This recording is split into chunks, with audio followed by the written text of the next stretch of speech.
Salut à toi et bienvenue sur la chaîne Les recettes traditionnelles françaises. Aujourd'hui tu vas cuisiner un plat représentatif de nos régions et à l'heure actuelle avec un légume de saison. Il s'agit des asperges à la sauce hollandaise. Mais connais-tu l'histoire de ce si beau produit? Voyons ensemble tout de suite. Il y a environ 2000 ans, elle serait probablement originaire du bassin méditerranéen. L'asperge est d'abord consommée, le plus souvent à l'état sauvage, chez les Égyptiens et les Grecs. Ce sont les Romains plus tard qui en développent la culture, mais ce légume reste alors réservé aux riches gastronomes. Un peu oubliée ensuite, l'asperge ne réapparaît qu'à la Renaissance où elle retrouve la faveur des gourmets. Produit de luxe, elle est particulièrement appréciée des rois et des princes. Henri III en sert à ses favoris et Louis XIV l'exige sur sa table en toute saison. Pour satisfaire son désir, la Quintinie, le responsable des jardins royaux, met au point un système de culture sous abri. Cependant, jusqu'au début du XIXe siècle, seuls les amateurs fortunés peuvent s'offrir ce légume raffiné et fort cher. L'asperge commence seulement à se démocratiser lorsque, à cette époque, les cultures se répandent. D'abord dans la région parisienne, près d'Argenteuil, Besançon et Épinay, ce qui forme ainsi le socle dont dérive une bonne part des variétés contemporaines, puis dans les années 1870, dans le Val-de-Loire. Elle conquiert ensuite l'Aquitaine, la Provence et le midi de la France, aujourd'hui haute grande région de production. L'asperge est un légume à l'histoire passionnante. Après avoir beaucoup évolué à force de sélection au fil des siècles, elle fait aujourd'hui encore l'objet de recherches afin de mettre au point de nouvelles variétés destinées à satisfaire un marché dynamique et une clientèle de gourmands. Mais qu'en est-il de la sauce hollandaise? Voyons ensemble ses origines. Cette sauce est connue depuis au moins le XVIe siècle en France. Certains disent que ce seraient les Huguenots qui en auraient été à l'origine. Et les historiens s'entendent pour dire que cette sauce hollandaise était au départ appelée sauce Isigny, d'après une ville normande, Isigny-sur-Mer, très connue pour son excellent beurre. Elle est très populaire pour l'accompagnement des poissons et des légumes principalement. La première façon de la faire est simplement de faire fondre du beurre avec un peu d'eau, et puis de rajouter des jaunes d'œufs et de battre le tout sur le coin du fourneau pour en faire une sauce mousseuse. Mais bientôt va apparaître la sauce hollandaise façon cuisine belge ou hollandaise. Cette méthode est déjà plus sophistiquée, reprise par des cuisiniers désireux de faire de cette sauce une sauce fine à la hollandaise. C'est cette dernière qui restera en vogue et nous est parvenue, mais de nombreuses variantes vont apparaître durant le XVIIIe et le XIXe siècle. Après ce petit bout d'histoire, il est temps pour toi d'enfiler ton tablier et de passer au fourneau. Pour ta recette des asperges sauce hollandaise, voyons ensemble les ingrédients dont tu auras besoin pour 6 personnes. Pour les légumes, 18 asperges vertes, 12 asperges blanches, 3 tours de moulin à poivre, 10 g de gros sel, 20 g de fleur de sel.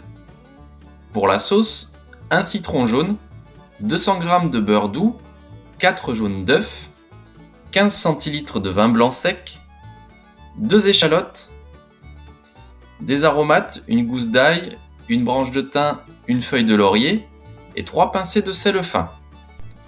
Voyons ensemble maintenant les étapes de ta recette. Pour la préparation des ingrédients, il faudra tout d'abord que tu épluches juste les asperges blanches, pas les vertes, et ficelle-les par couleur.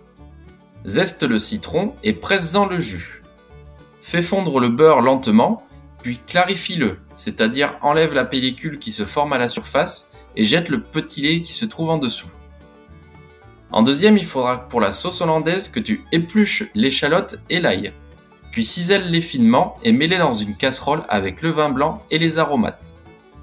Laisse réduire jusqu'à obtenir l'équivalent de 3 cuillères à soupe de liquide. Passe la réduction de sauce hollandaise au chinois pour ne récupérer que le liquide.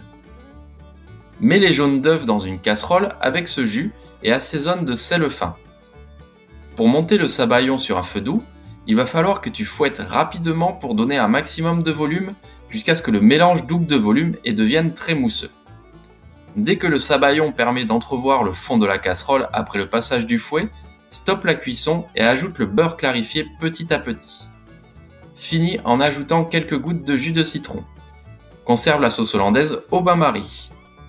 Pour la troisième étape, pour la cuisson des asperges, porte un grand volume d'eau salée à ébullition, environ 10 g de sel par litre d'eau. Plonge les asperges dans l'eau bouillante pendant 5 à 8 minutes et vérifie la cuisson à l'aide de la pointe d'un couteau. Les asperges vertes cuiront plus rapidement que les blanches. Fais-les ensuite revenir dans une poêle contenant un peu de beurre et ajoute les zestes de citron. Pour le dressage, dispose tes asperges en alternant les couleurs, puis nappe légèrement de sauce hollandaise et assaisonne-les d'un peu de poivre et de fleurs de sel. Voilà, c'est prêt, tu n'as plus qu'à les savourer avec tes invités. Aujourd'hui en bonus, je vais te donner des conseils afin de bien sélectionner tes asperges lorsque tu iras les choisir au marché et des petits conseils gourmands et pratiques. Tout d'abord, l'asperge est un légume plutôt chic, d'autant plus apprécié qu'il est synonyme de l'arrivée des beaux jours. La période de récolte et de commercialisation est relativement courte, de début avril à mi-juin. Les asperges vertes ont un goût plus marqué, les blanches sont plus douces et tendres et les violettes sont plus fruitées. Les asperges vertes se prêtent à différents modes de cuisson, à la vapeur, sautée, braisée, et les blanches et violettes se font cuire à l'eau bouillante salée après avoir été pelées et leur tige raccourcie de 2 cm. Les vertes n'ont pas besoin d'être pelées. Cuis-les entières, liées en bottes, dans une eau bouillante salée durant 20 à 30 minutes après la reprise de l'ébullition, en veillant à ne pas casser les pointes tendres et fragiles. Les asperges se dégustent traditionnellement avec une vinaigrette ou une sauce mousseline en entrée. Elles peuvent aussi être cuisinées en velouté, en mousse, en terrine, en quiche, en risotto, en gratin, avec des pâtes pour accompagner un poisson ou encore des noix de Saint-Jacques. Choisis les droites, cassantes, avec une tête aux écailles bien serrées et une base non desséchée, signe que l'asperge n'a pas trop attendu depuis sa récolte. Consomme-les rapidement après l'achat pour éviter qu'elles deviennent fibreuses. Voilà, c'est tout pour aujourd'hui. J'espère que cette vidéo t'a plu. Abonne-toi pour profiter d'autres vidéos de notre patrimoine gastronomique. Je te souhaite un très bon appétit et à bientôt sur la chaîne Les Recettes Traditionnelles Françaises.